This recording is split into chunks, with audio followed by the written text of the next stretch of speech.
अस्सलाम वालेकुम and welcome to my YouTube channel. I hope आप लोग सब ठीक ठाक होंगे, खैरियत से होंगे। तो चलिए इसी के साथ आज की वीडियो का स्टार्ट लेते हैं। आज की वीडियो में मैं आपको सॉफ्टवेयर रिक्वायरमेंट प्रायोरिटाइजेशन टेक्निक्स के बारे में बताऊंगी कि इनकी ज़रूरत क्यों पड़ती है और डिफरेंट टेक्निक्स कौन सी हैं और किस तरह से उनको इम्प्लीमेंट करते हैं। तो चलिए आहिस्ता वीडियो का स्टार्ट लेते हैं। सबसे पहले मैं आपको बताऊंगी वाई कि रिक्वायरमेंट प्रायोरिटाइजेशन की नीड क्यों है, कि प्रायोरिटाइज करने की ज़रूरत क्यों पड़ती है आखिर रिक्वायरमेंट्स को। अगर हम बात करें किसी भी सॉफ्टवेयर प्रोजेक्ट की, किसी भी नॉट इवन सॉफ्टवेयर, कोई भी प्रोजेक्ट की बात करें, तो उसको डेवलप करते वक्त या उसको करते वक्त कुछ कंस्ट्रेंट्स होते हैं। सबसे मेन कंस्ट्रेंट होता है बजट। उसके बाद जो कंस्ट्रेंट आता है वो है टाइम, कि कोई भी प्रोजेक्ट होता है उसकी डेडलाइन होती है कि इतनी डेडलाइन में आपने उसको कंप्लीट करना है। इन ऑर्डर टू जो भी उसकी रिक्वायरमेंट्स हैं उनको कंप्लीटली उसका करना है ताकि आपका जो प्रोडक्ट है वो एंड प्रोडक्ट सक्सेसफुली बन सके। ठीक है। अब इसमें मसला क्या आता है कि जो टाइमलाइन आपको दी होती है यानी कि टाइम, उसको उसमें पूरा करना बहुत ज़रूरी होता है रिक्वायरमेंट्स को। तो इस वजह से रिक्वायरमेंट्स को प्रायोरिटाइज करने की ज़रूरत पड़ती है कि कुछ रिक्वायरमेंट्स ऐसी होती हैं जो इतनी ज़रूरी नहीं होती, अगर वो इम्प्लीमेंट हो ना भी हो तो सिस्टम पे कोई फ़र्क नहीं पड़ेगा, एंड प्रोडक्ट की क्वालिटी पे फ़र्क नहीं पड़ेगा, क्योंकि कस्टमर की कुछ मतलब वो कुछ ऐसी होती है जो प्लस पॉइंट आप कह सकते हैं। कुछ ऐसी क्रिटिकल रिक्वायरमेंट्स होती हैं कि जिनके बगैर सिस्टम की कोई वैल्यू नहीं होगी। तो इस कंडीशन में हम लोग जो है रिक्वायरमेंट्स को प्रायोरिटाइज करते हैं। ठीक है। डिफरेंट मेथड्स हैं प्रायोरिटाइज करने के लिए इसके, और डिफरेंट टेक्निक्स हैं जो मैं आपको बताऊंगी, डिस्कस करेंगे। कुछ ऐसी टेक्निक्स हैं जो स्मॉल प्रोजेक्ट्स पे अप्लाई होती हैं, यानी जिसमें नंबर ऑफ रिक्वायरमेंट्स कम हो, और कुछ ऐसी हैं जो बड़े लेवल के प्रोजेक्ट पे ज़्यादा यूज़फुल होती हैं। कुछ ऐसी हैं जो दोनों पे यूज़फुल होती हैं। तो चलिए आइए स्टार्ट करते हैं कि टेक्निक्स देखते हैं। ये हैं कुछ techniques: ranking, numerical assignment, grouping, Moscow technique, bubble sort technique and $100 method. तो चलिए आइए स्टार्ट करते हैं। सबसे पहले मैं आपको बताऊंगी रैंकिंग के बारे में। जैसे कि आप देख रहे हैं रैंकिंग यानी किसी भी चीज़ को रैंक करना बाय नंबर्स, कि इस रिक्वायरमेंट्स की प्रायोरिटी जो है वो ज़्यादा है, इस रिक्वायरमेंट की प्रायोरिटी कम है। इसमें रैंकिंग में क्या होता है कि रिक्वायरमेंट्स को रैंक कर देते हैं कॉर्डिनल स्केल पे, यानी कि हर वैल्यू को एक डिफरेंट न्यूमेरिकल वैल्यू दे देते हैं बेस्ड ऑन के वो उनकी इम्पोर्टेंस पे, कि इसकी इम्पोर्टेंस क्या है, उसकी प्रायोरिटी हाई है, कम है, ज़्यादा है, कितनी है। ठीक है। तो फॉर एग्जांपल कि हमने एक एच यानी हाई रिक्वायरमेंट्स, ऐसी रिक्वायरमेंट को असाइन कर दिया नंबर एच कि जिसकी प्रायोरिटी बहुत हाई है, यानी अगर वो रिक्वायरमेंट अप्लाई अगर नहीं होगी, फुलफिल नहीं होगी, तो सिस्टम जो है वो fail as a fail product कहलाएगा। और उसके अलावा हमने नंबर आई ऐसी रिक्वायरमेंट्स को दे दिया जिसकी इम्पोर्टेंस थोड़ी कम है, यानी लीस्ट इम्पॉर्टेंट है, इतनी इनकी इम्पोर्टेंट नहीं है। तो इसी तरह जो है हमने उनको रैंक कर दिया बाय गिविंग देम ईच, कह सकते हैं कि आप डिफरेंट न्यूमेरिकल वैल्यूज हमने उनको असाइन कर दी। और एन का मतलब है कि बीइंग ऑफ द, यानी कितनी टोटल नंबर ऑफ रिक्वायरमेंट्स हैं। ये जो है मेथड बेसिकली इसकी कुछ आप ये कह लीजिए कंस्ट्रेंट है रैंकिंग का। रैंकिंग टेक्निक का सबसे बड़ा कंस्ट्रेंट ये है कि ये तभी यूज़फुल होता है जब आपके पास सिंगल स्टेक होल्डर हो जो इन सारी रिक्वायरमेंट्स को बेसिकली रैंक कर रहा हो। क्योंकि अगर मल्टीपल स्टेक होल्डर्स होंगे जो रिक्वायरमेंट्स को रैंक कर रहे होंगे, तो ऑब्वियसली उनमें आप ये कह सकते हैं कि उनके हर किसी के पर्सपेक्टिव डिफरेंट होते हैं, हर किसी की पॉइंट ऑफ व्यू डिफरेंट होता है, कि उनके अकॉर्डिंग हो सकता है एक रिक्वायरमेंट की प्रायोरिटी ज़्यादा हो, दूसरे के अकॉर्डिंग दूसरे की ज़्यादा हो, तो फिर वो क्लैश आ जाएगा उनके बीच में। और जब क्लैश आएगा तो जो प्रायोरिटी है वो सही से उसको प्रायोरिटाइज नहीं कर सकेंगे रिक्वायरमेंट्स को। तो इस वजह से ये उन कंडीशन में रैंकिंग की जाती है कि जब आपके पास सिंगल स्टेक होल्डर हो और डिफरेंट स्टेक होल्डर मतलब मल्टीपल स्टेक होल्डर्स ना हो। और मोस्टली रैंकिंग को स्मॉल स्केल प्रोजेक्ट्स पे प्रेफर किया जाता है। ठीक है। अब बढ़ते हैं नेक्स्ट की तरफ। नेक्स्ट है न्यूमेरिकल असाइनमेंट ग्रुपिंग। जैसे कि आप देख रहे हैं नाम से ही कि ग्रुप का कुछ रिलेटेड है, यानी कि कुछ रिक्वायरमेंट्स पहले तो हम उनको रैंक कर रहे थे नंबर वाइज कर रहे थे, या उनको एक वैल्यू दे रहे थे। ग्रुपिंग में ये होता है कि जो सेम टाइप की रिक्वायरमेंट्स होती हैं उनको सेम एक ग्रुप में डाल देते हैं। सेम टाइप की यानी कि जिसकी प्रायोरिटी ज़्यादा है उनको एक ग्रुप में डाल दिया, जितनी भी रिक्वायरमेंट्स हैं, जितनी फिर कुछ रिक्वायरमेंट्स हैं जिनकी प्रायोरिटी थोड़ी कम है, तो उनको एक ग्रुप में डाल दिया। तो होता क्या है कि ग्रुप्स को प्रायोरिटाइज़ कर दिया जाता है बेसिकली इस टेक्नीक में। फॉर एग्ज़ाम्पल कि रिक्वायरमेंट्स है जो ऐसी रिक्वायरमेंट है जो क्रिटिकल प्रायोरिटी की हैं, तो उनको एक क्रिटिकल प्रायोरिटी ग्रुप में डाल दिया जाएगा। कुछ ऐसी हैं जो मॉडरेट प्रायोरिटी की हैं, कुछ ऐसी हैं जो ऑप्शनल हैं, यानी इतनी ज़रूरी नहीं है। तो स्टेक होल्डर की भी मर्ज़ी होती है इसमें कि वो अपनी मर्ज़ी के ग्रुप्स बना लें और उस रिक्वायरमेंट्स को यानी कि क्लासिफ़ाई कर दें कुछ इस तरह के, लाइक कुछ कंपल्सरी यानी बहुत ज़रूरी हैं और बहुत वेरी इंपॉर्टेंट है, इस या फिर रादर इम्पॉर्टेंट नॉट इम्पॉर्टेंट भी हो सकती हैं, और कुछ ऐसी जो डज़ नॉट मैटर कि करें ना करें डज़न्ट मैटर। वो अपनी अकॉर्डिंग से कि स्टेक होल्डर उनकी ग्रुप्स की प्रायोरिटाइज़ कर सकते हैं। ठीक है, और मोस्ट इम्पोर्टेंट पॉइंट ये है कि जो ग्रुप है वो ज़रूरी नहीं है कि बेसिक जो पॉइंट है ग्रुप्स का वो यही है कि जो ग्रुपिंग के जो कन्वेंशन आप नेमिंग कन्वेंशन रख रहे हैं या प्रायोरिटी कर रहे हैं वो ऐसी हो कि हर स्टेक होल्डर के लिए अंडरस्टैंडेबल हो। फॉर एग्जांपल अगर आपने रखा है क्रिटिकल प्रायोरिटी, तो वो हर स्टेक होल्डर उसको समझ सके कि हाँ, इसमें जो भी रिक्वायरमेंट्स आएंगी वो सारी की सारी क्रिटिकल प्रायोरिटी की हैं, यानी बहुत ज़रूरी हैं। फिर कंपल्सरी का ग्रुप है, यानी कि ऐसी रिक्वायरमेंट्स जो अप्लाई करना लाज़मी है, अगर वो प्रोडक्ट में नहीं होंगी तो प्रोडक्ट बेकार होगी। ठीक है? तो इस तरह के यानी कि जो ग्रुप्स हैं वो क्लियरली डिफ़ाइन होने चाहिए।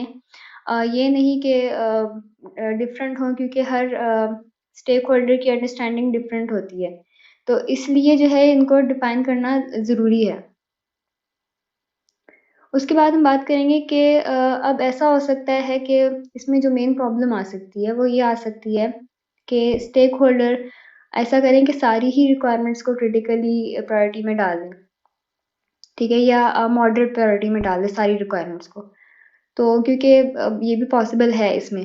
तो इस चीज़ को जो एलिमिनेट करने के लिए करते ये हैं, प्रिवेंट करने के लिए कि रिक्वायरमेंट्स का परसेंटेज दे दी जाए ग्रुपिंग की बेसिकली, कि क्रिटिकल प्रायोरिटी में सिर्फ 10% रिक्वायरमेंट्स आप ऐड कर सकते हैं और मॉडरेट प्रायोरिटी में आप 5% ऐड कर सकते हैं। उससे ये होगा कि स्टेक होल्डर जब रिक्वायरमेंट्स को प्रायोरिटाइज़ कर रहे होंगे, उनको जब ग्रुप में डाल रहे होंगे, असाइन कर रहे होंगे, तो असाइन करते वक़्त उनको ये होगा कि हम इससे ज़्यादा रिक्वायरमेंट्स इसमें ऐड नहीं कर सकते, तो वी शुड कीप कि जो बहुत ही ज़्यादा ज़रूरी हैं वो सिर्फ क्रिटिकल प्रायोरिटी में आए।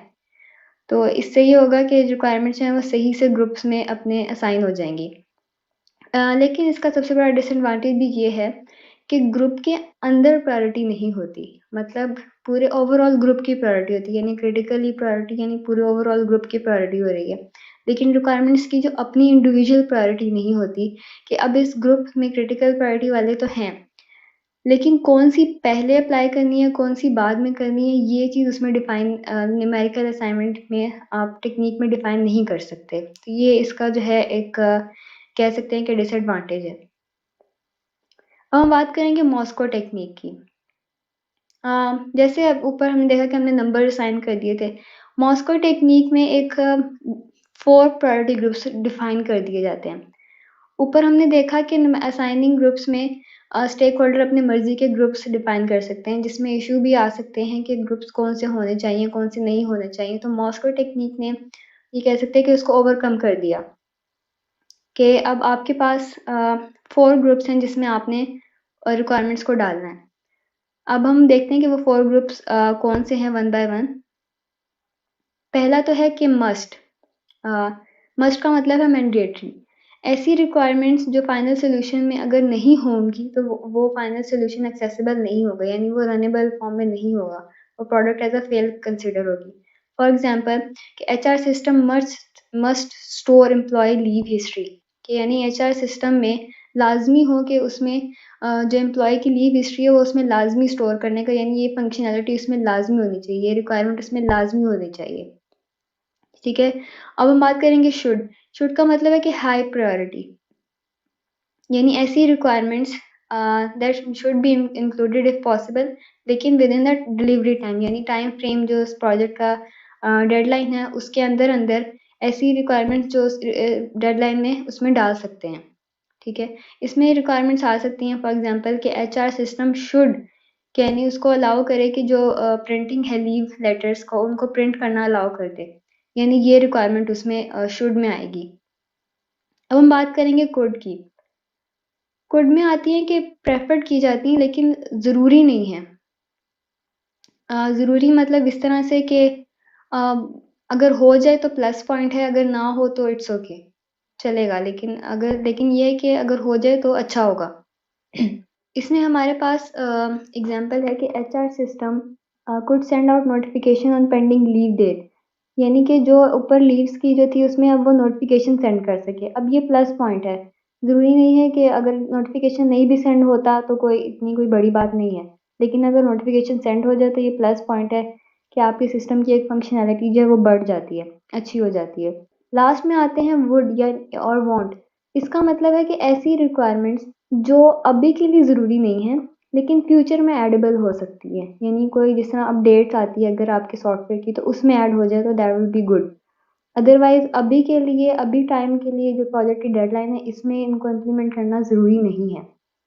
इसमें एग्ज़ाम्पल ये आ सकती है, जैसे हमने एचआर सिस्टम की देखी कि एचआर सिस्टम वोंट सपोर्ट यानी रिमोट एक्सेस। अभी उसमें अवेलेबल नहीं है रिमोट एक्सेस, लेकिन फ्यूचर में उसका रिमोट एक्सेस हो सकता है। यानी ये इस तरह की रिक्वायरमेंट जो है ये वुड में या वांट में हम डाल सकते हैं। तो ये जो मॉस्को टेक्निक है बेसिकली ये पूरा आप कह सकते हैं एक्रोनिम है कि मॉस्क, जिसमें आ जाती है मस्ट आ जाती है, फिर एस में आ जाती है शुड, फिर सी से हमारे पास कुड आ जाती है, लास्ट में वुड और वांट। वो यानी इस तरह इसको जो है याद करना भी ईज़ी है, और ये जो टेक्निक है ये मोस्ट प्रेफरेबल टेक्निक है। Even for large scale projects भी इसको आप प्रेफ़र कर सकते हैं। और ये जो है ये स्टेक होल्डर्स ही इन 4 ग्रुप्स की बेस पे अपनी रिक्वायरमेंट्स को प्रायोरिटाइज़ करते हैं। चलिए अगली टेक्निक देखते हैं जो कि है बबल सॉर्ट। बबल सॉर्ट जो है ये सबसे आसान है।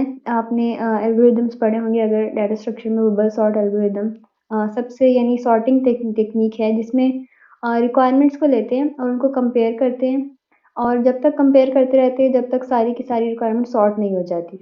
अ, अब इसमें करते किस तरह है कि रिक्वायरमेंट्स को प्रायोरिटाइज़ करने के लिए कि 2 रिक्वायरमेंट लेते हैं, उनको कंपेयर करते हैं एक-दूसरे के साथ।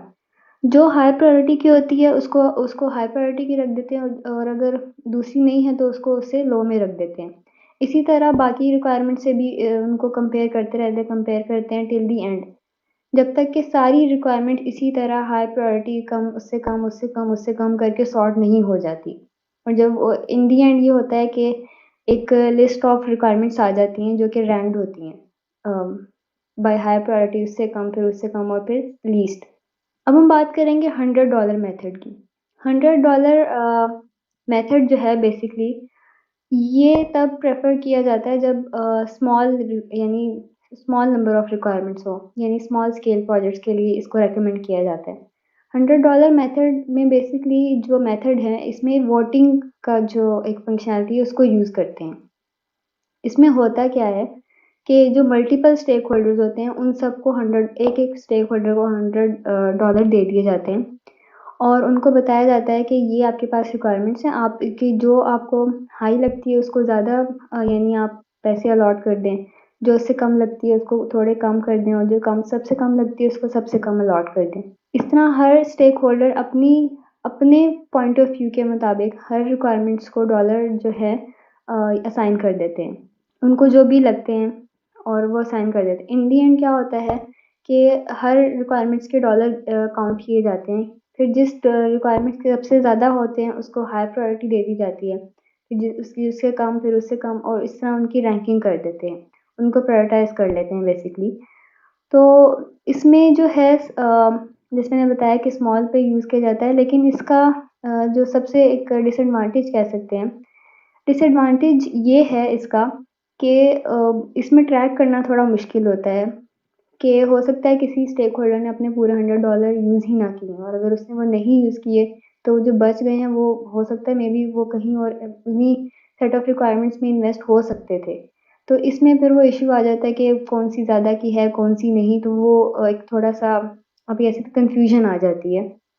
लेकिन अदरवाइज़ अगर बात की जाए तो स्मॉल लेवल प्रोजेक्ट्स पे $100 मेथड जो है वो बहुत यूज़फुल है। और इसके अलावा जो सबसे मेन फ़ायदा इसका ये भी है कि आपके पास अगर रिक्वायरमेंट्स हैं तो उनको आप ये नहीं, उसमें एक वो कहते हैं फ़ेवरेटिज़्म आपकी निकल जाती है, क्योंकि आप हर रिक्वायरमेंट्स को, हर स्टेक होल्डर अपने हिसाब से हर रिक्वायरमेंट्स को असाइन कर रहा होता है। लेकिन इन दी एंड सबका कंसिडर किया जाता है, सिर्फ़ किसी एक का नहीं। और इस तरह से जो है रिज़ल्ट जो है वो इफ़ेक्टिव होता है। तो ये तो थी कुछ प्रायोरिटाइज़ेशन टेक्निक्स रिक्वायरमेंट्स को प्रायोरिटाइज़ करने के लिए। आई होप आप लोगों को समझ आ गई हो और अगर आप लोगों को वीडियो अच्छी लगी है तो इसको लाइक करें, शेयर करें और चैनल को सब्सक्राइब करना बिल्कुल मत भूलिएगा। अपना ख़्याल रखिए। मिलते हैं अगली वीडियो में। अल्लाह हाफ़िज़।